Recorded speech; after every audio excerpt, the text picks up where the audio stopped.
Guys আমরা যাচ্ছিলাম একটা কাজে, আর এখানে দাঁড়িয়ে গেলাম, একটা জিনিস দেখছি, সে কারণে আপনাদেরকে দেখানোর জন্য। এই যে দেখতে পাচ্ছেন, এগুলো হচ্ছে ঘাস।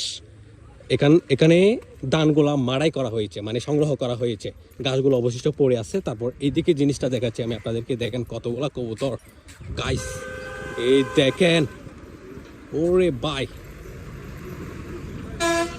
দেখেন বলো চলে গেছে, চলে যাচ্ছে গাইস। জিনিসটা আপনাদেরকে দেখাতে চাচ্ছি, এই দেখেন কতগুলা কবুতর, মাশাআল্লাহ অনেক সুন্দর সুন্দর।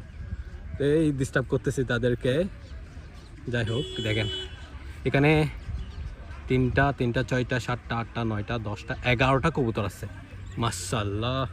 এই যে দেখতে পাচ্ছেন এখানে অবশিষ্ট ধান যেগুলো পড়ে আছে, এই যে এগুলা তারা খাচ্ছে আর কি, সুন্দর জিনিসটা। সো আমি দেখলাম আর নেমে গেলাম আপনাদেরকে দেখানোর জন্য জাস্ট। ওকে, আবার আমাদের যাত্রা শুরু, আমি একটা কাজে যাচ্ছি।